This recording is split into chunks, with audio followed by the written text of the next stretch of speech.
Kenapa? Terus minta mati hari Jumat. Itu Gus karena dalilnya gini-gini. Dia menyebut panjang sekali tentang fadilahnya meninggal hari Jumat. Kata saya bilang, kalau itu mengikat, itu ndak. Kok bisa Gus? Terus saya jawab, masalah yang menghentikan seperti itu, kaburnya sendiri itu hari Senin. Rasulullah sendiri wafatnya itu hari apa? Senin, bukan hari apa? Jumat. Itu supaya artinya ya umat Islam itu akan selalu baik karena pilihan-pilihan yang tidak maksiat, yang tidak kontra kebaikan itu pasti baik. Jadi kita tidak perlu fanatik misalnya mati harus Jumat atau Senin. Beberapa ulama besar ya ada yang kabudut Sabtu, ada yang kabudut hari apa? Selasa, ada yang macam-macam. Makanya masyhur dalam kitab-kitab kayak di kitab di Nasihatul Ibad atau di beberapa kitab meriwayatkan dawuh Sayyidina Ali karramallahu wajhah ketika Ibnu Abbas dites apa Sayyidul Ayyam, tentu beliau menghentikan apa? Cuma malam terbaik apa? Lailatul Qadar. Terus bulan terbaik itu apa? Asyuru wal Hurum misalnya yang suci-suci kayak Dzul Qa'dah, Dzul Hijjah, Muharram dan Rajab ini. Kata Sayyidina Ali, ya semua orang tahu pasti seperti itu.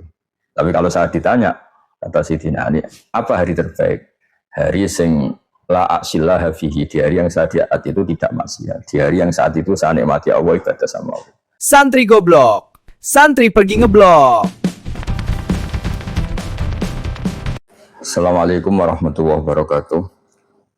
Alhamdulillah, salatu wassalamu ala rasulillah Sayyidina Muhammadin wa ala alihi wa sahbihi wa ala mabadu. Meneruskan sesi kemarin yang sama Pak Quraish Shihab, sama Pak TGB, sama Pak Mukhlis Hanafi di acara di Niat Baik yang dilakukan oleh PSQ, Pusat Studi Quran di Baitul Quran, juga yang didukung oleh teman-teman di PPAI, Direktorat Pendidikan Pembinaan Agama Islam Universitas Islam Indonesia. Kemarin kita ngaji Ulumul Quran 2 sesi. Karena waktu, keterbatasan waktu, ini sesi ketiga sebagai sesi penutup untuk menyempurnakan yang kemarin. Tentang al-ibratu fi umumil lafzi la fi khususis sabab. Memang hampir semua ulama sepakat bahwa ketika lafaz itu umum, maka makna umumnya akan diberlakukan meskipun asal-usul ayat adalah isababin khosin atau di syakhsin muayyanin, ada sebab tertentu, juga ada aktor tertentu. Di sini diterangkan dalam kitab Al-Itqan, ikutnya Al-Mas'alatus Tsaniyah, di kitab saya halaman 50, tapi ikutnya Al-Mas'alatus Tsaniyah. Ikhtalafa ahlul usul halil ibratu bi umil lafdi am bi khususis sabab. Terus kata ulama-ulama, waqad nazalat ayatun fi asbabin wa tafaqu ala ta'atiyatiha ila ghairi asbabiha. Tanuzuli ayati dhihar fi Salamah bin Sakhar wa ayati li'an fi sya'ni Hilal bin Umayyah wa haddil qadhafi fi rumati Aisyah. Tentu orang misalnya tahu kalau ayat dhihar di kitab ini diterangkan nazalat fi imraati Salamah bin Sakhar. Ada yang bilang nazalat fi imraati Tsabit bin Qais, yaitu masyhur itu. Kemudian ayatul li'an di peristiwa Hilal bin Umayyah, peristiwa masyhur juga itu masalah Syarik bin Sahma. Begitu juga qadhaf, asal usulnya adalah untuk menyalahkan orang-orang yang menuduh Sayyidah Aisyah fi hadisil ifki. Summa ta'adda ila ghairihim. Seterusnya. Di sini juga Imam Suyuti ngutip waqala Ibnu Taimiyah qad yaji'u katsiran min hadzal bab qaulum hadil ayat nazalat fi kadza la siyama idza kana al-mazkuru syakhsan ka qaulihim inna ayatal dhihar nazalat fi imraati Tsabit bin Qais wa inna ayatal kalala nazalat fi Jabir bin Abdullah wa inna qalahu wa anihkum bainahum nazalat fi Bani Quraidah wan Nadir wa nazairu dzalika mimma yadhkuruna annahu nazala fi qaumin musyrikin fi Makkah aw fi qaumin al-yahud wan nasara aw fi qaumin al-mu'minin. Falladzina qalu dzalika lam yaqsidu anna hukmal ayat yakhtassu bi ulaikal ayat duna khairihim. Fa inna hadza la yaquluhu muslimun wala aqilun alal itlaq. Jadi ketika ayat-ayat tertentu dan aktornya atau yang pelaku atau penyebab ayat itu tertentu, tetap saja hukumnya anna hukmal ayat itu bukan berarti yahtassu bi ulaikal a'yan duna ghairihim. Itu pasti. Kenapa menjadi pasti? Karena hadatin atau aturan agama ini bagi siapa saja ila yaumil qiyamah. Nah, di sini dalam penutupan ini saya ingin mengutarakan tentang hal yang sangat-sangat prinsipil di Islam, yaitu kalimatul haq, kalimatul la ilaha illallah. Sebelum jauh ke sana ini kan masih tentang alibratu bumil lafzi.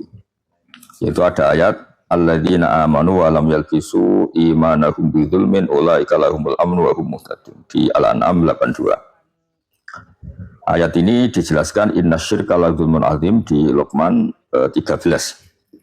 Begini. Jadi kita bikin analogi dulu sebelum terlalu jauh. Ada ayat yang menerangkan orang-orang iman dan tidak pernah mengotori atau mencampuri imannya dengan dzulmin, dengan kezaliman atau kefasikan atau kesalahan, maka ulaika lahumul amnu, mereka lah yang benar-benar terselamatkan, aman sentosa dari azab.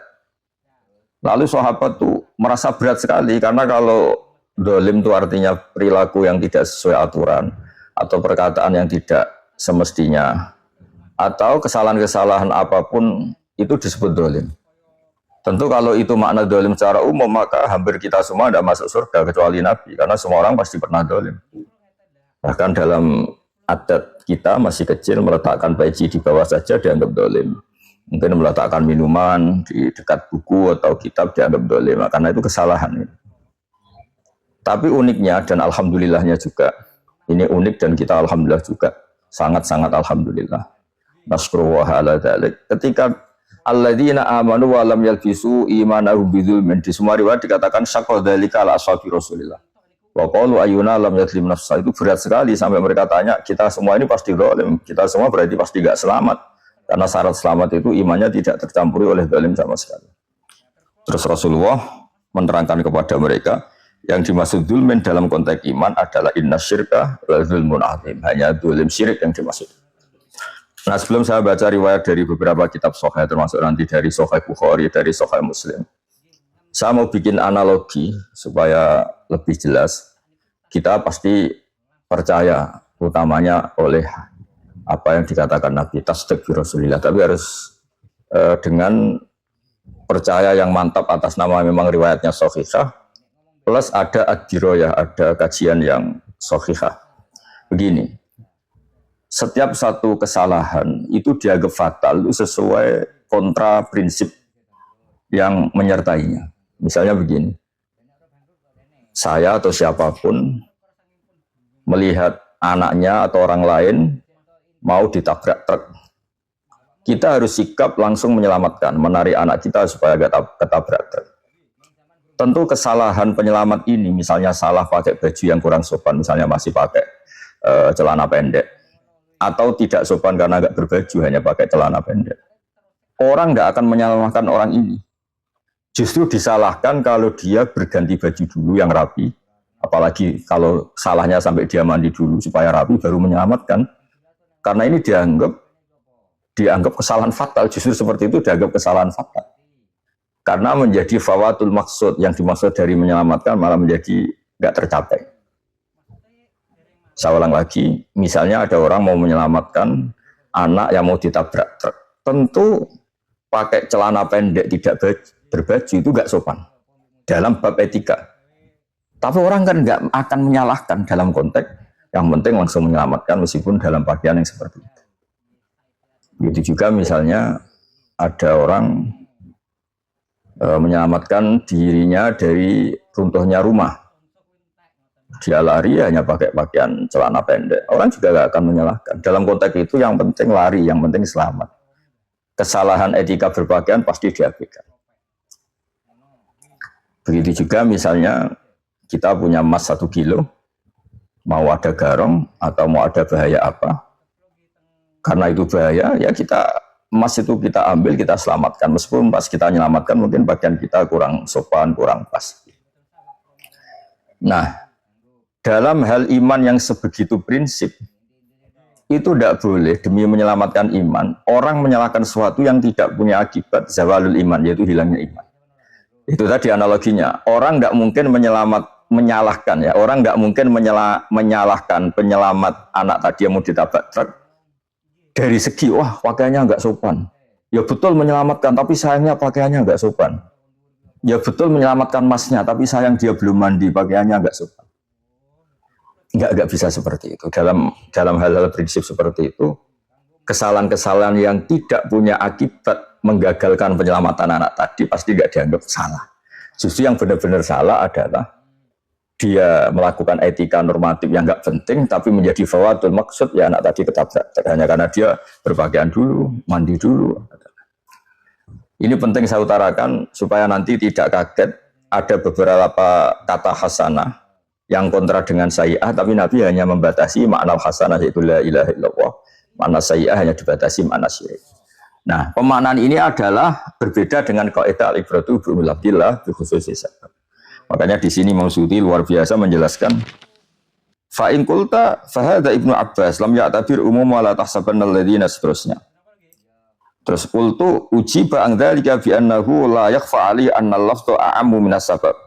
Lakinnahu bayana anal murada bil lafdhi khassun wa nadhiruhu tafsirun Nabi sallallahu alaihi wasallam adzulma fi qouli ta'ala wa lam yalbisu imanahum bidzulmin bisyirki fi qouli inna syirka la dzulmun azim wa afahmi sahabati al-umuma fi kulli dzulmin. Ini bagi saya berkah betul dari Islam, berkah betul apa yang dijelaskan Rasulullah langsung, benar-benar syifa betul, syifa lima fi sudur. Saya beri sekian contoh yang banyak supaya nanti tidak kaget. Karena sekarang atau mungkin mulai dulu, kadang-kadang orang itu berpikir etika norma dalam hal-hal yang sangat prinsip.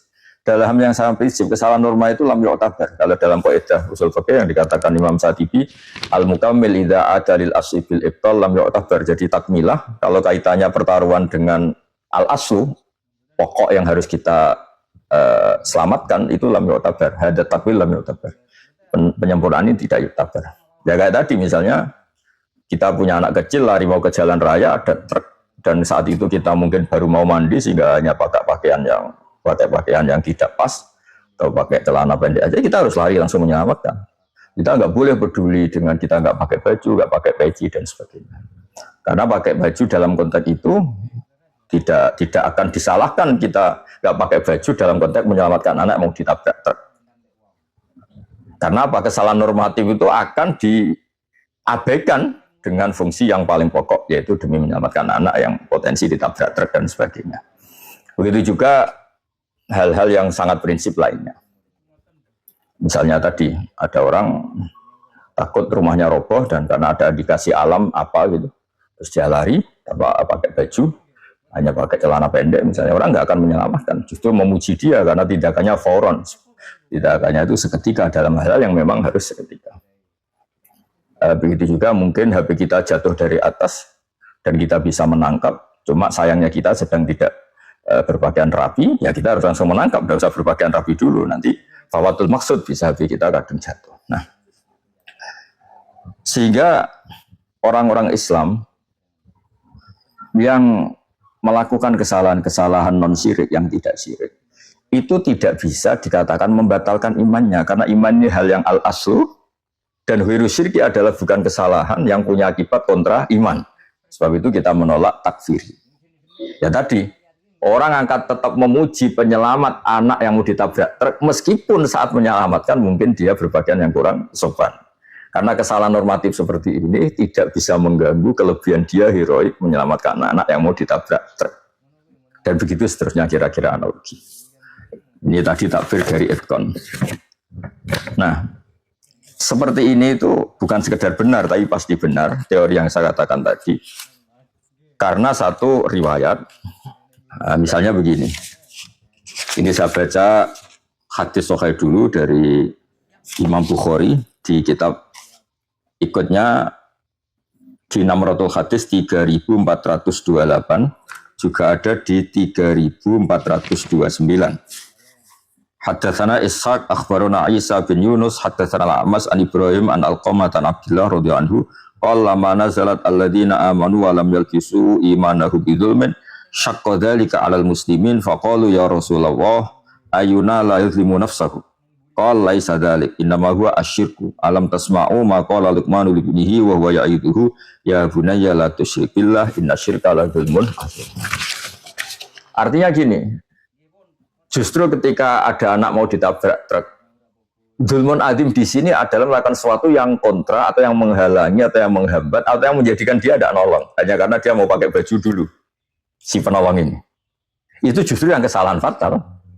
Tapi kalau dia langsung menyelamatkan, orang pasti nganggep ada rojul heroik karena menyelamatkan anak dari tabrak. Dan orang akan mengabaikan atau tidak menganggap salah saat itu berpakaian kurang rapi atau kurang normal. Intinya yang kontra iman adalah syirik, jangan kontra iman itu etika. Gitu. Kalau lagi intinya yang kontra iman ya syirik, jangan kontra iman itu etika. Yang menjadi hadar rojul salah ya karena tidak menyelamatkan, meskipun dengan alasan mau pakai baju dulu, pakai baju yang rapi. Itu kesalahan fatal karena ini kontra punya akibat tidak menyelamatkan. Bukan kok dia menyelamatkan dengan baju seadanya dianggap salah. Tidak seperti itu. Pasti di logika itu seperti itu. Di logika adalah hadar rojul meskipun pakai pakaian yang biasa dipakai main sepak bola, pakai pakaian celana biasa, menyelamatkan tetap dianggap heroik. Meskipun secara etika dia berpakaian yang kurang normal. Tapi orang akan sepakat menyalahkan hadar rojul misalnya, kenapa tidak kamu selamatkan? Oh saya pakai baju dulu, saya mandi dulu, saya pakai pakaian yang rapi dulu. Pasti semuanya menyalahkan ini ketika hadar sobiat akhirnya ditabrak. Nah itu juga ada di Sahih Bukhari, ada di Sahih Muslim dengan kalau di Sahih Muslim diikutkan babu sidqil iman wa ikhlasi. Ya sama lagi ikutnya babu sidqil iman wa ikhlasi. Namratul hadis antara 124 sampai 197 karena diulang beberapa kali redaksi di Sahih Muslim. Qala lamma nazalat alladzina amanu wa lam yalbisu imanahum bidzulmin syaqqa dzalika ala ashabi Rasulillah sallallahu alaihi wasallam wa qalu ayyuna la yuzlimu nafsah. Wa qala Rasulullah laisa huwa kama tadhunnun innama huwa kama qala Luqman li ibnihi ya bunayya la tusyrik billah innasyirka la dzulmun adzim. Ya, saya pikir ini jelas sekali lah. Lalu ini beberapa contoh penggunaan dalam tafsir. Artinya contoh di mana yang masalah kontra iman, yang salah ya benar-benar hanya syirik, bukan yang lainnya. Ya, yang salah hanya syirik, bukan yang lainnya. Misalnya di At-Tabari di kitab saya juz 11, yang jelas itu di suratu Fussilat. Innal ladzina qalu rabbuna Allah tsumma istaqamu. Qala ini Abu Bakar, qalu rabbuna Allah tsumma amilu biha, qala laqad hamaltumuha ala khairil mahmal. Alladzina qalu rabbuna Allah tsumma istaqamu, alladzina lam ya'tiluha bi syirkin wala khairihi. Ketika para sahabat bilang, innal ladzina qalu rabbuna Allah tsumma istaqamu, artinya setelah melafazkan la ilaha illallah dia enggak pernah maksiat. Kata Abu Bakar, kamu mentahmilkan ayat ini secara salah. Kalau kontra iman paling fatal adalah melakukan syirik. Kalau kontra iman yang paling fatal adalah melakukan syirik. Terus qala faqalu rabbuna wa tsumma istaqamu min dzambin. Qala faqala Abu Bakrin laqad hamaltum ala ghairil mahmal. Qalu rabbuna wa tsumma istaqamu falam yaltafitu ila ilahin ghairi.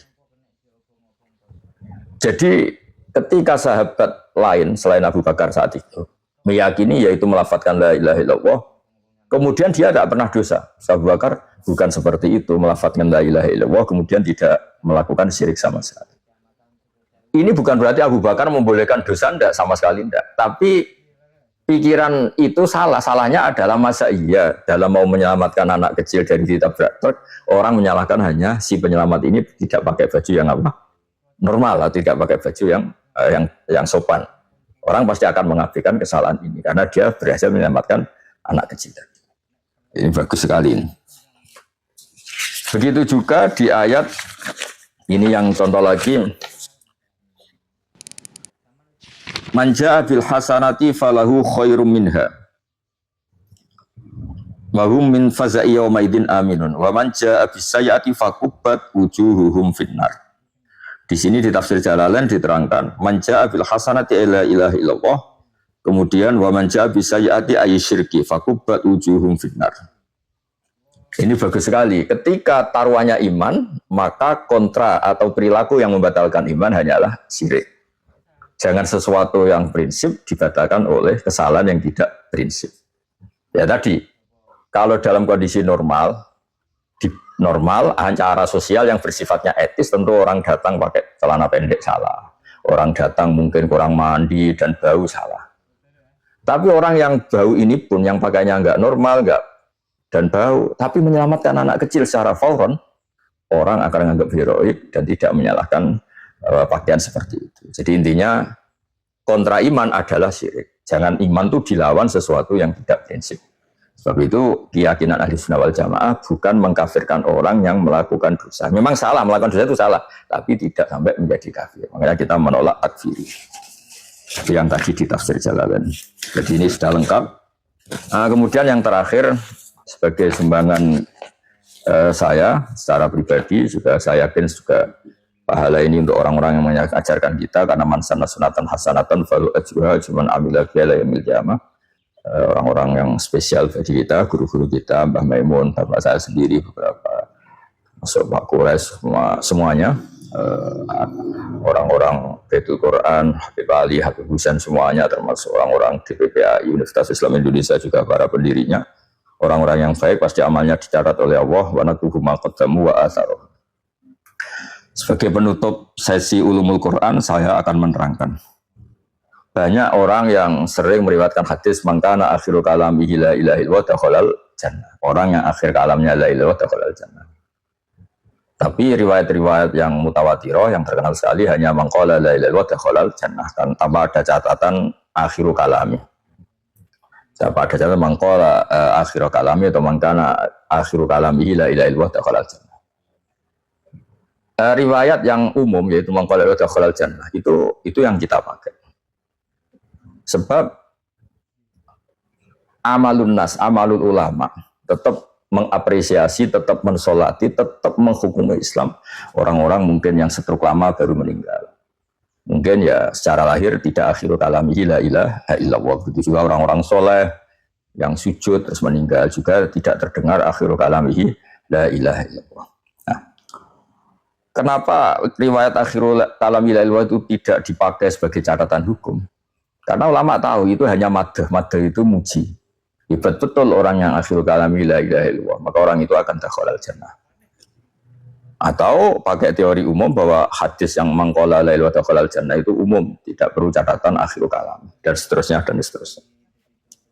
Terus kedua, akhirul kalami la ilaha illallah sendiri itu tidak disepakati secara fi'lan. Begini maksudnya. Dalam riwayat Sahihul Bukhari, dan beliau meriwayatkan hadis ini berkali-kali. Yaitu pertama yang terkenal di Jawa, yaitu kalimatani khafifatani fil lisan, saqilatani fil mizan, habibatani ilar rahman.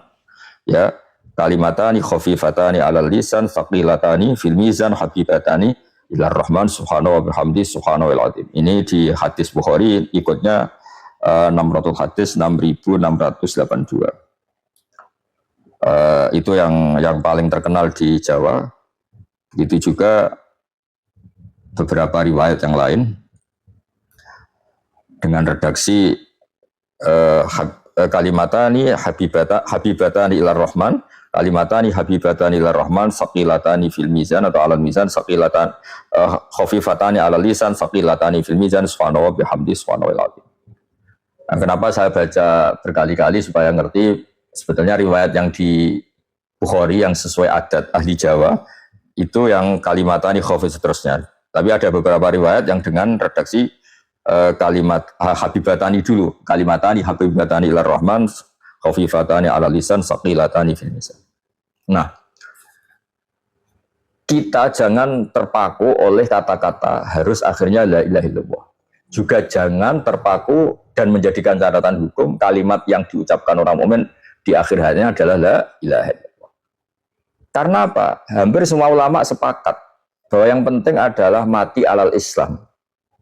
Tidak mati yang setelah berperilaku mayukhrijuhu minal Islam, itu murtad. Jadi semua ulama ngendikan mengatakan yang penting orang Islam itu mati tidak melakukan sesuatu yang membatalkan imannya. Bukan mensyaratkan mereka akhirul kalamihi la ilaha illallah. Ini saya baca di Hasyatus Sindi ini semua ini demi menghormati orang Islam dan alhamdulillah di Indonesia tidak ada yang berpandangan misalnya wah ini orang ini mati, sayang pas mau mati tidak baca la ilaha illallah, tidak ada yang berpandangan seperti itu. Tetap hadar rojul atau hadal muslim atau muslimah tetap dihukumi muslim, dihukumi muslimah. Ini penting saya utarakan. Bismillahirrahmanirrahim, ini di Hasyatus Sindi.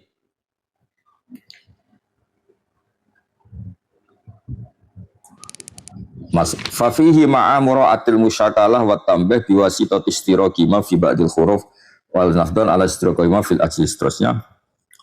Mura'atan li hadisi man kana akhiru kalamihi la ilaha illallah ay dakhalal jannah.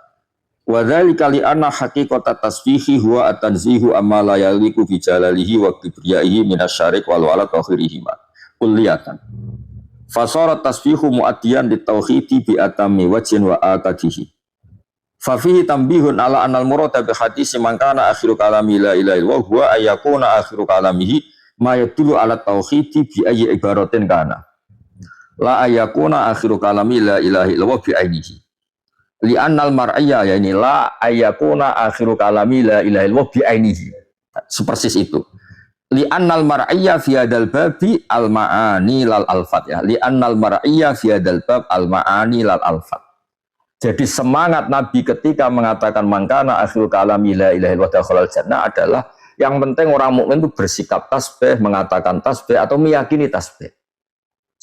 Dan alhamdulillah semua orang mukmin pasti meyakini Allah itu lahul kalamala, Allah itu hanya punya sifat-sifat yang sempurna, wastahala alaihi naqais, dan Allah itu pasti tidak punya kekurangan sama sekali.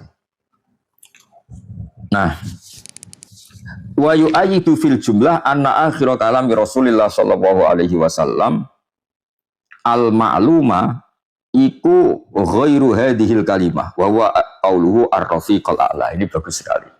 Dan kita tahu semua ketika Rasulullah wafat, semua riwayat mengatakan Nabi fi akhir kalami ngendikan Allahumma ar-rafiqal a'la atau Allahumma ya rafiq ya a'la. Semua riwayat itu tapi yang semuanya sepakat. Akhir kalimat Nabi itu tidak ngendikan la ilaha tapi Allahumma ar-rafiqal a'la. Allahumma ma'ar-rafiqil a'la. Dan seterusnya. Itu menunjukkan bahwa mangkana akhiru kalam la ilaha illallah dakhalal jannah adalah yang penting orang mukmin itu berkomitmen tasbih, baik itu hatinya, lisannya, sikapnya. Seperti kita yang menekuni ilmu, berkahnya kita ngaji ulumut tauhid, isinya madah sama Allah. Mungkin sebagian kita atau sebagian banyak dari kita mungkin mati nggak sempat secara verbal, secara lisan mengatakan itu. Tapi hatinya mamlu bi hubbillah, hatinya penuh dengan hubbillah. Ini saya terjemah ya, jadi kata beliau di Hasyatus Sindi ini bisa dicari di bab paling akhir Wanatul Mawazin al-Qista di kitab Sahihul Bukhari, dibaca di Hasyatus Sindi.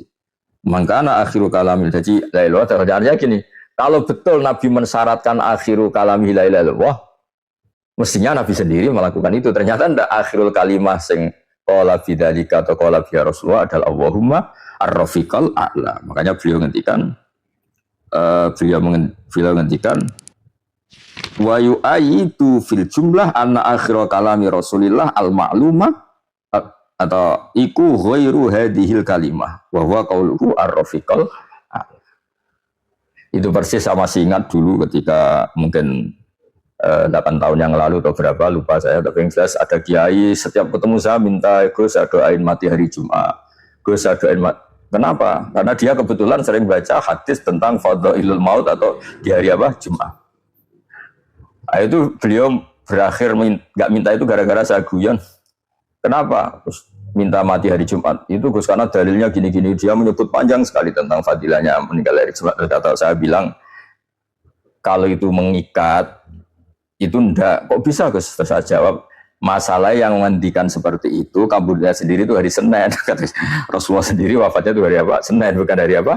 Jumat. Itu supaya artinya ya umat Islam itu akan selalu baik karena pilihan-pilihan yang tidak maksiat, yang tidak kontra kebaikan itu pasti baik. Jadi kita tidak perlu fanatik misalnya mati harus Jumat atau Senin. Beberapa ulama besar ya ada yang kabudut Sabtu, ada yang kabudut hari apa? Selasa, ada yang macam-macam. Makanya masyhur dalam kitab-kitab kayak di kitab di Nasihatul Ibad atau di beberapa kitab meriwayatkan dawuh Sayyidina Ali karramallahu wajhah ketika Ibnu Abbas dites apa Sayyidul Ayyam, tentu beliau menghentikan apa? Cuma malam terbaik apa? Lailatul Qadar. Terus bulan terbaik itu apa?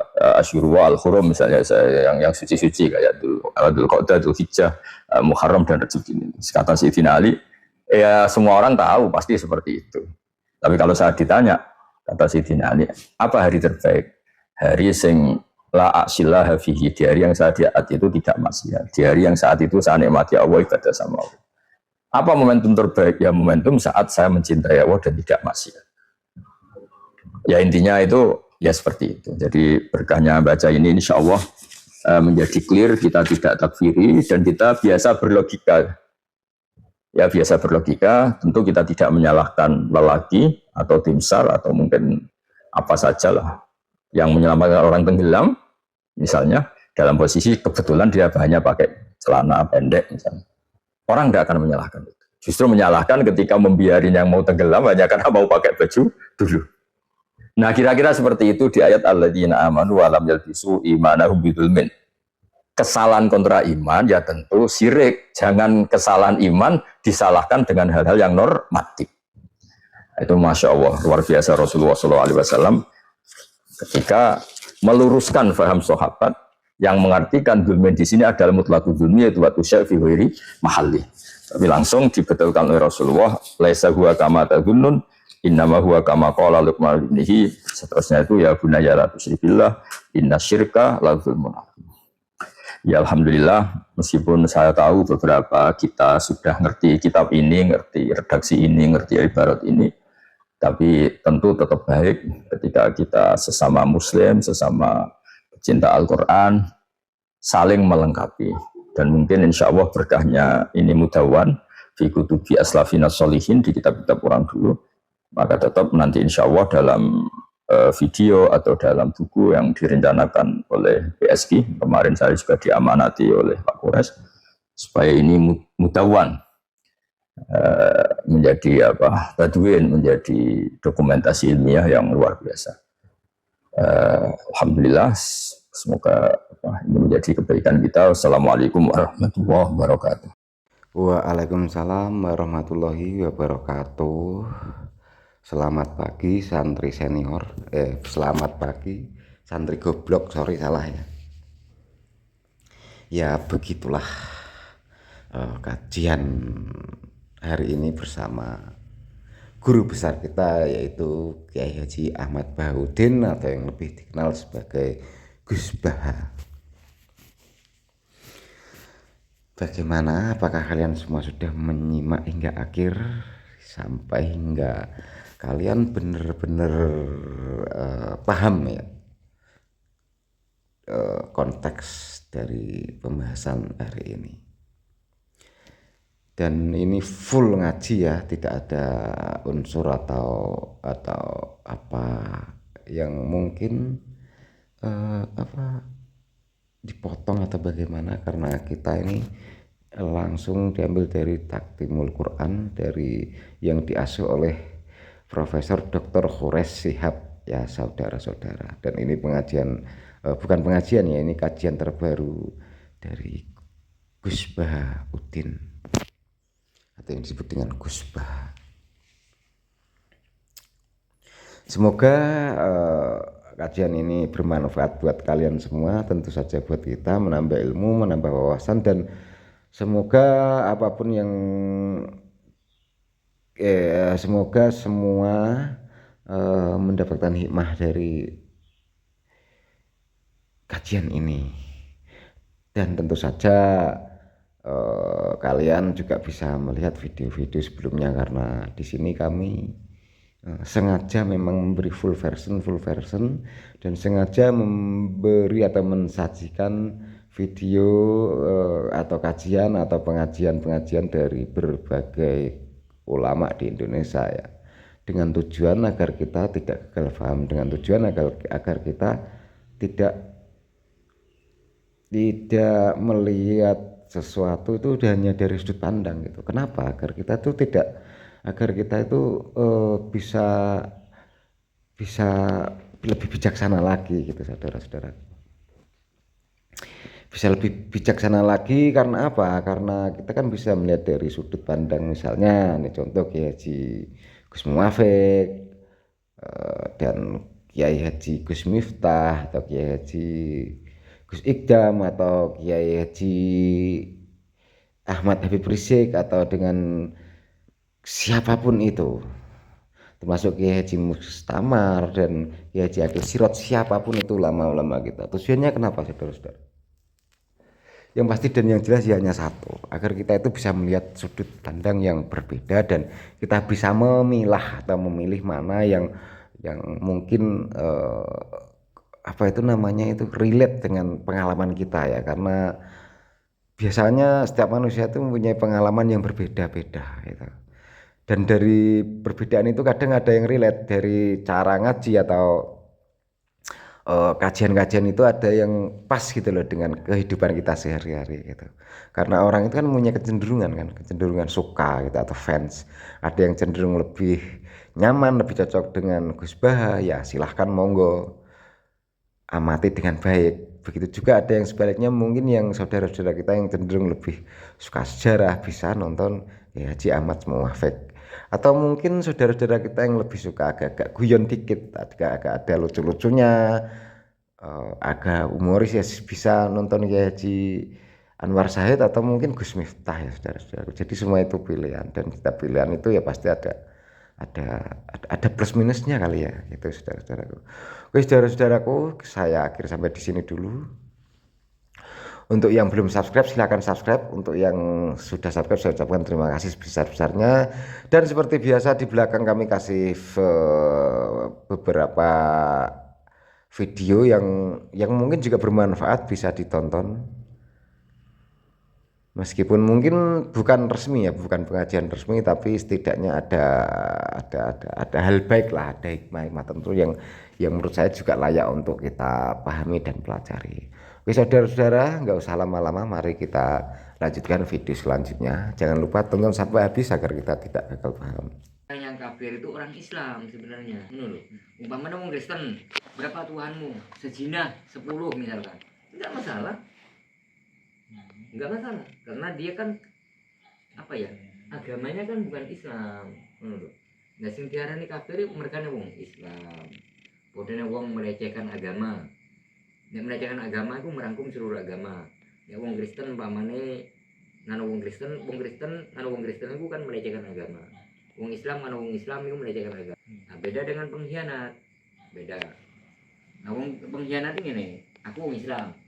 Bosku wong Kristen. Nah, karena aku ki piye yo? Sebagai bawahan pingin dinomor-satukan mbek bosku. Aku rela mengabaikan agamaku, itu pengkhianat namanya. Masuk akal pengkhianat? Nah, seperti itu. Jadi usia semakin tua, ayo semakin baik dalam beribadah, ya toh? Jadi wong apik ki ayo Pak Bin. Papane ono barang berbeda ringkesi.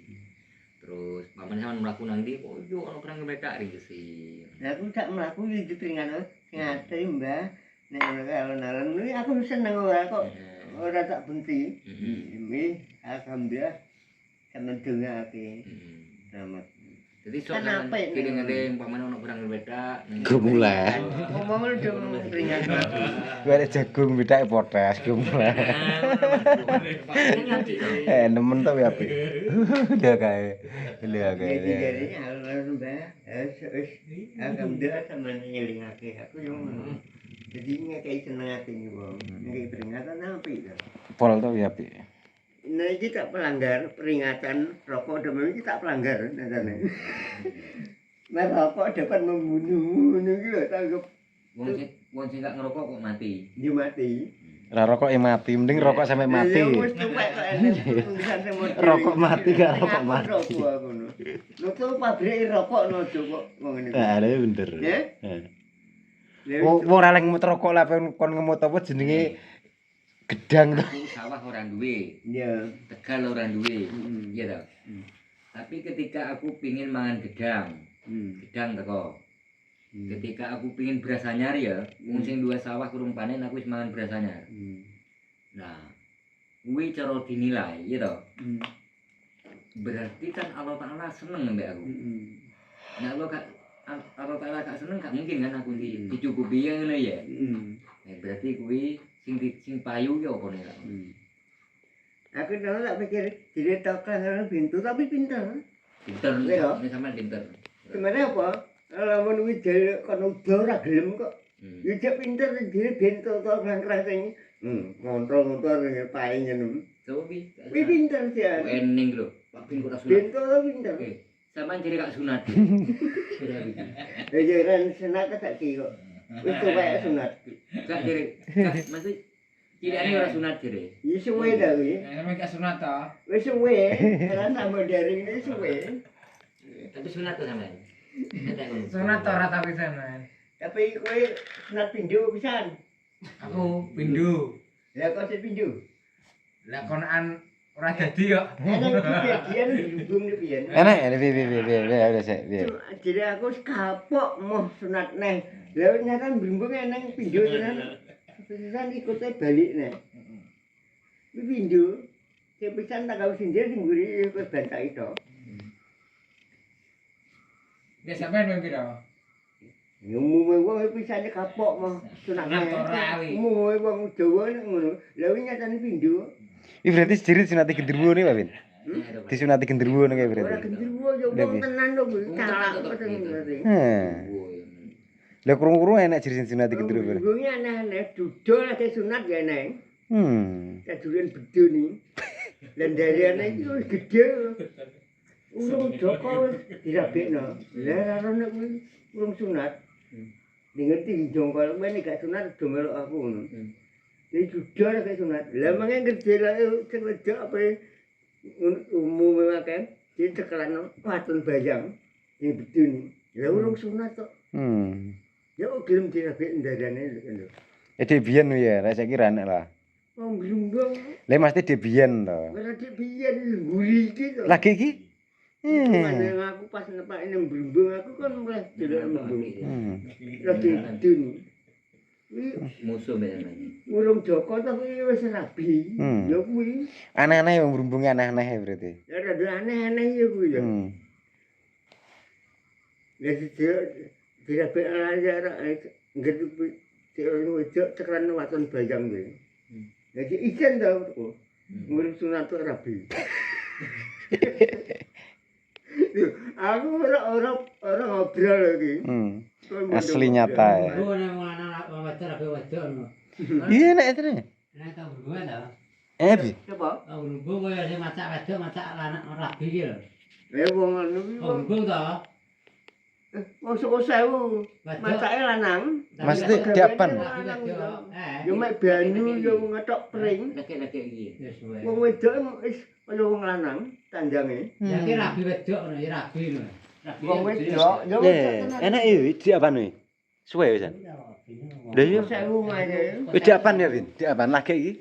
Tadi cek urip tuh wong. Gak iso saiki mesti suwe. Selamat ki ngojek sidem tanggapan yo wong kuwi Kan terus. sama mata tak parang tak ngi konten. Lah iya. Wonge jek nek omahe ndi?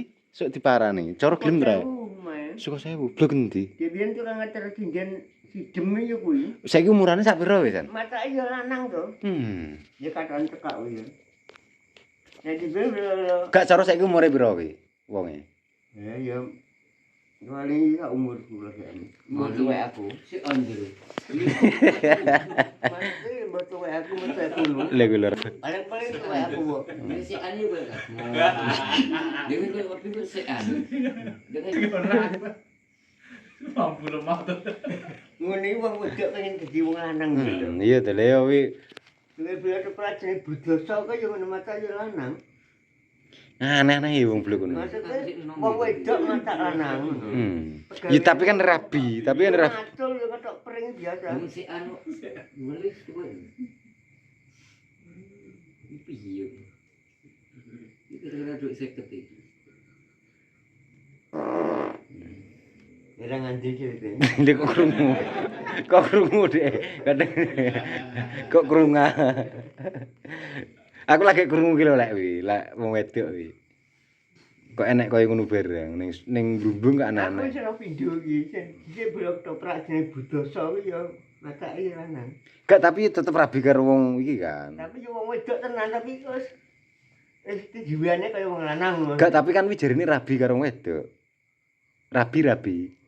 Wong iki bakul pitik. Macak. Anu ki yo. Lho kok gak krungu. Kabunan ki yo senengane ki wong wedok, padahal yo wedok-wedok. Ndak aku le tando, yo rabi lho jare. Yo gak, tapi kalau gendakane sindir-sindir wong. Yang godekane yo kuwi. Iya ngono iki. Seneng wong lanang serengen. Yo Heeh. pikirane wong lanang. Rumasane dhewe wong lanang perasaane paling. Lesbi. Heeh, lha perasaane wong lanang berarti. Kuwi wong ora waras sih, Bro. Ya nek kukur ke terus. Tapi kukur Endi? gak dapan mati. Iya, wong lanang iki diwane wedok. Enak to niku kukur. Bete iki lho meno, bete. Sopo? Sampai ukur lagi dapan matinya. Itu le mae. Sampai sandur piye. Ada mae warung le piye. Wong dhuwur. Kencong. Yo wedok. Lho iki lanang kok jare babi. Sing cawe kuwi Wedoan sandur ceritane piye. Kok mandi. Jare babi wong lanang jiwane wedok ngono. Kaya ndek bojoan kok ya wong lanang bojone, ya kalau ukur ya. Lagi dapan mati. Kaya ngono kan lanang kuwi sapa? Coba. Kan kodo sapa? Pendi. Kendi kan lanang. Asli lanang. Isah ta. kae yang jer kuwi tetep tingkat yo padha. Iki kodo. Lha kuwi anake par kodhok bringe jirine mbe ta. Sing mati. Kene endi tekan par kodhok? Iki kan Kodhok. Anake par kodhok genjor. Kodhok. Kuwi nendi ki? Ki mati terbi wong. Ki ilang kok ya San. Tapi lanang. Mengene omah genjor kene to dhisik. Bu nendi te par kodhok?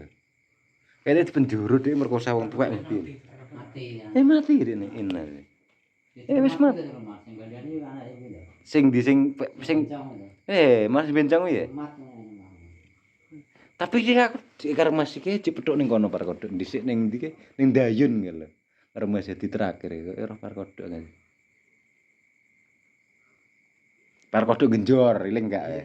Tapi roh kan. Nah. Kesene wong ndi to kae? Wong persungan. Wong Plesungan to. Tak kira to genjor. Gimana asli wong Jakarta. Ada kasturi jer. Ada apa jenenge kuwi? Nah, nono iki apa? Pon, jenenge.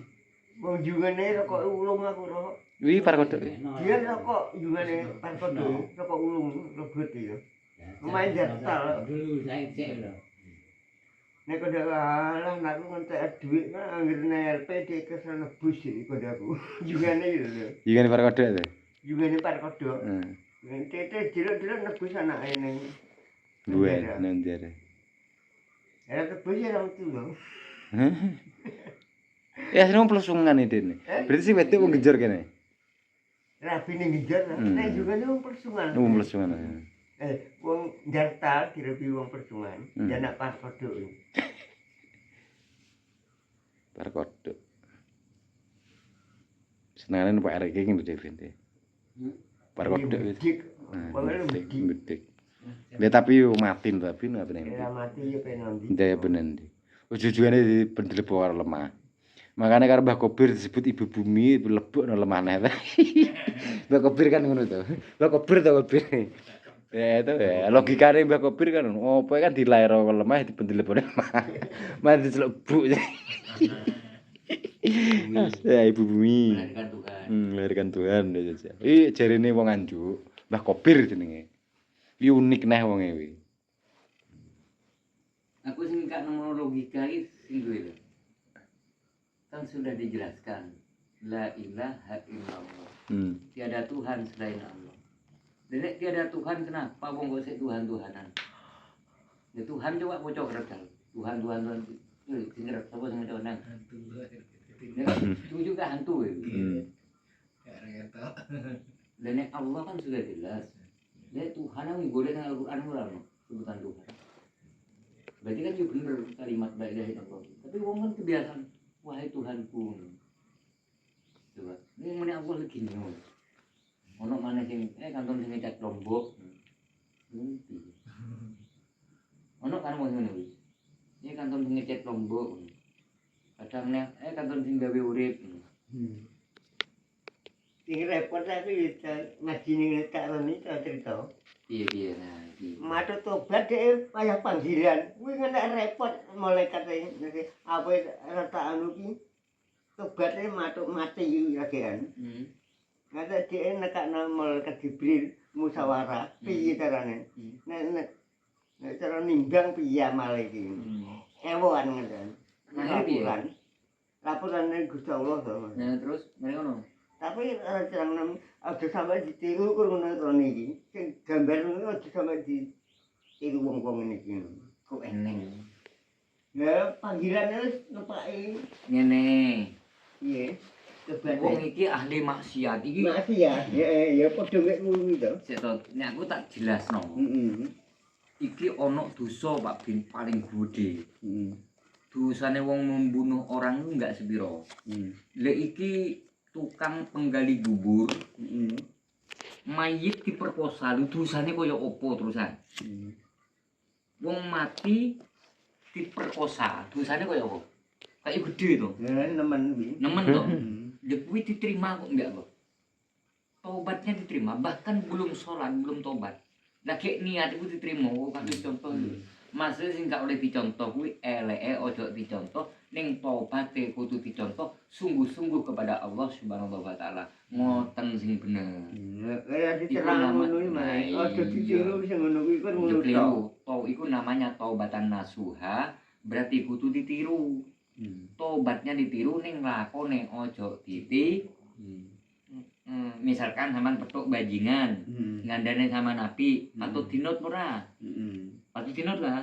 Sampean petuk kiai tapi ngulang ke api, berarti ora patut dinut. Metu putih-putih titik-titik ditambah Mane. iku ndok. Niku kuning teko silite sampean. Tai.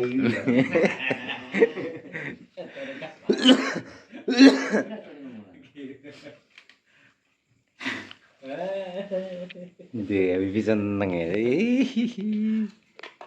Kalau tidak mentor sawangan bulan ya. Yes. Iku asli Pak Bin. Kubur. Iki kok mayit perawan. Paling ayu. Mari ngono tukang gali kubur kuwi setelah tak siap pulang, ya toh. Aku zaman awakmu sih urip. Aku seneng nang awakmu. Apa maneh dapurane koyo aku penggali kubur. Wong sing matu-matu ae awakmu ora seneng jare. Wis iki kesempatanku. Wong tak siap mulih, ya toh. Digedhuk maneh. Digedhuk maneh terus dikeloni. Diperkosa kuwi. Heeh. Perkaos. Diperkosa kuwi Pak Bin, opo tukang gali ku akhirnya kok takut. Karena Allah mengembalikan ruhnya. Ruhe wong wedok mau dibalekno mbek Allah Taala urip. Mau. Aku ki terus piye di hadapan Allah? Aku mari disoceni malah mbok kotori. Wes jumbul blayu. Blayu ketemu ambek Umar bin Khattab. Ketemu bin Umar bin Khattab, "Hai pemuda, kenapa kamu? Kenapa kamu seperti ketakutan?" "Iya, aku takut. Kamu tahu nggak di mana rumah Nabi?" "Memang ada apa?" "Ada yang aku sampaikan." Iku ambek nangis, pemuda mau. "Aku tahu. Bagaimana kalau aku yang menyampaikan kepada Rasulullah?" "Tidak, aku sendiri." Mereka diterno di Umar bin Khattab. Karena ditakoni salah opo orang aku, kecuali kepada Nabi. Setelah berjumpa dengan Rasulullah, "Ada apa wahai pemuda, kenapa kamu ketakutan sampai menangis seperti itu? Aku belum pernah berjumpa dengan orang ketakutan seperti dirimu." Matur wong lanang mau, "Wahai Rasul, apakah dosa seperti yang aku alami, yang aku kerjakan, yang aku sengaja, bahkan disengaja? Apakah ada ampunan dari Allah? Coba jelaskan dulu pemuda, dosamu apa? Kira-kira kalau aku menyampaikan apa yang kulakukan, apakah ada taubatnya?" Guru ngaku wong lanang, saking wedine ambek Gusti Allah. Saking wedine. Mari ngono, bagaimana aku menjelaskan, katanya Rasulullah, jika kamu belum mengakui dosa apa yang kamu lakukan? Akhirnya pemuda itu, "Wahai Rasul, ceritanya seperti ini. Ada wanita cantik, di masa hidupnya saya suka. Akhirnya dia meninggal. Bahkan di masa hidupnya saya aja cinta saya ditolak. Setelah meninggal, saya mencari kesempatan. Setelah orang tak siap pergi pulang, saya gali lagi ya Rasul. Terus jenazah itu saya telanjangi, saya perkosa. Tiba-tiba ya Rasul, mayit itu hidup dan bicara. Dia mengatakan, aku malu di hadapan Allah. Nah, itulah aku sadari Rasul. Kalau yang mati saja malu kepada Allah, bagaimana dengan yang hidup? Apa katanya Rasulullah? Wahai pemuda, dosamu tidak akan diampuni oleh Allah. Itu kata Rasul. Ya, rumah saya ya. Apakah Rasul pernah punya salah kepada Allah? Punya. Nah, itu kalau bicara tentang manusia, Rasul juga manusia. Setelah Kanjeng Nabi memvonis pemuda itu, ya toh, tidak ada tobatnya, Allah tidak mungkin mengampunimu. Lalu malaikat Jibril turun, pemuda itu putus asa. Kalau aku memang sudah tidak ampunannya ya Rasul, aku akan mencari Allah langsung. Pergi, pergi meninggalkan Rasulullah. Iya toh? Setelah meninggalkan Rasulullah, lari menyebut Allah, Allah, Allah, sambil lari pemuda itu. Malaikat turun datang. Wahai Muhammad kekasih Allah, kau berani memvonis dosanya orang lain. Iya toh? Bagaimana Jibril? Allah menyampaikan bahwa ampunan Allah lebih besar daripada, pernah dengar gak zaman? Ampunan Allah lebih besar daripada dosa umat manusia. Ini kak kanu hadis Nabi. Nah, maka itulah Kanjeng Nabi, ya Allah, lindungilah hamba dari siksa kubur dan asap neraka. Dan nek Kanjeng Nabi minta ampunan seperti itu, opo aku mbek sampean iki kok sak penake nek ngomong ojo oleh ditiru. Itu namanya taubatan lah. Nah, mari ngene iki kurang berhenti cerita iki. Wong lanang iku blayu jatuh tersungkur. Sungkur mati. Nah, setelah mati, malaikat iki rebutan. Ngono lek Pak Bin ceritane kuwi. Tapi ora diceritano pemuda iku mau to. Ngono wong nglakoni dosa gedhe ngono tok to. Iku belum jelas. Ngono lho. Malaikat iku mudhun ngukur Mungkar Nakir, malaikat Ridwan mundur diukur jaraknya pemuda itu antara bermaksiat dan mencari Allah. Nah, makanya Allah itu dekat dengan kita. Nah, setelah malaikat itu mudun diukur ini bagian kuno neraka. Nah, karena nggak punya titik terang, malaikat Jibril sebagai malaikat raja malaikat sebagai pengadilan. Malaikat Jibril diutus oleh Allah. Wahai Jibril turun. Iki cerita dawa iki sampai nang surga, nang pintu surga iki ceritanya.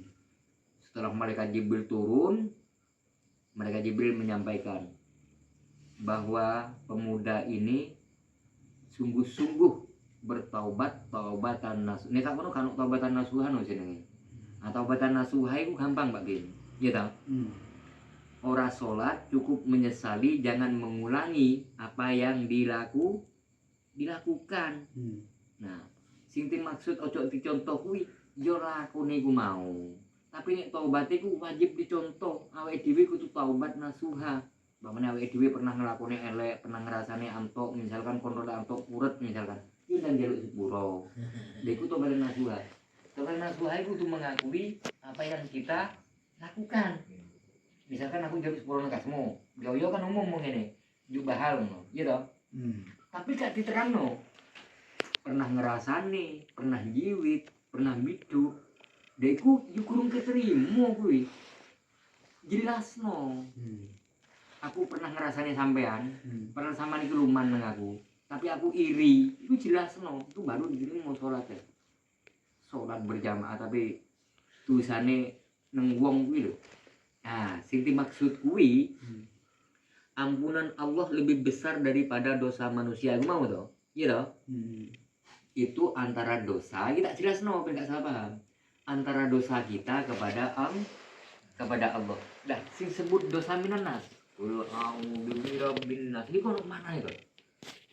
Itu yang tidak diampuni oleh Allah. Karena dosa itu, misalkan aku mari jiwit Mas Santo, itu sebenarnya dosa minanas loh. Itu cuma main-main. Tidak disepelekan. Dosa minanas itu dosa antara sesama manusia. Itu bukan urusan bukan urusan Allah. Itu urusan langsung dengan yang bersangkutan. Misalkan kasmu kena stroke, dirasane mbek wong. Misalkan. Lah iku berat dosanya wong sing ngrasane kuwi. Kasmu sing untung. Kenapa? Pahalane wong sing ngrasane dikekno kasmu, dosane kasmu dikekno nang wong sing ngrasani. No, iku minanas, iku cuk main-main iku. Sing maksud dosa kepada Allah ini misalkan wong lanang melacur, sing wedok gak duwe apa bojo. Itu kan dosa besar kan zina kuwi. Tapi urusan mbek Allah. Beda dengan ambek bojone wong. Nah, kuwi iku cuk main-main juga kuwi. Ngono lho.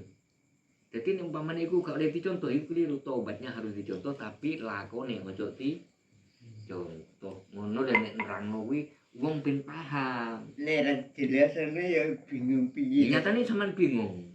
Ya gak bingung nang ngono mereka. Nah mangkane. Sing bener piye ta? Saiki iki akeh wong ngedekno bendera. Ngono lho. Sing apik kuwi ora nganggo bendera. Padha ning ngene Pak Pi. Ya wis sampean jelas. Kuwi kan pengen dewa. Wah yo ora penak to.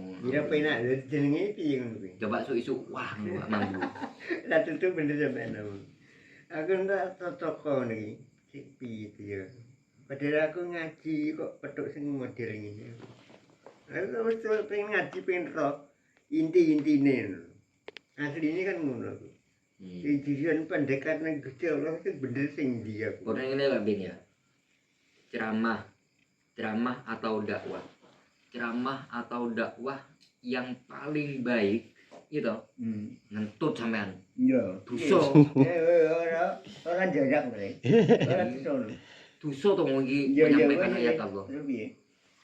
Dakwah atau ceramah. Sing paling apik ceramah mbek dakwah kuwi sing tidak bersuara. Orang harus speaker maksudnya. Bukan, salah. Misalkan sampean duwe rezeki, sampean mlaku nang dana yatim. Iya toh? Toleh-toleh kan wong. Mano iki le aku duwe dhuwit 10.000 kena nggo jajan. Itu dakwah yang sunyi, dakwah yang senyap tapi mampu membuat para malaikat menangis. Betul, paman aku ngekek anak yatim 1 juta, tapi roh wong akeh. Itu zong. Bahkan Kanjeng Nabi menyampaikan bersolawatlah tanpa suara. Biasa iki solawat nganggo suara. Ya padha ngono kuwi. Padha Allah ketika berfirman, "Salatlah kamu ya toh, cukuplah telingamu yang Iya. cukuplah matamu yang melihat." Ya bukan. Iki nek ngaji tenanan ngono. Nek ngaji tersirat ngene. Menungso cangkeme nang ngarep to nang mburi. Umumnya ngarep. Nang ngarep. Tapi kenapa orang bicara di belakang orang? Ya, Ini ngaji yang tersirat. Iya. Tapi aku iya ngaji yang tersirat insya Allah aku iso. Ngaji yang tersurat aku lebih bisa, lebih gampang masalahnya. Begitu.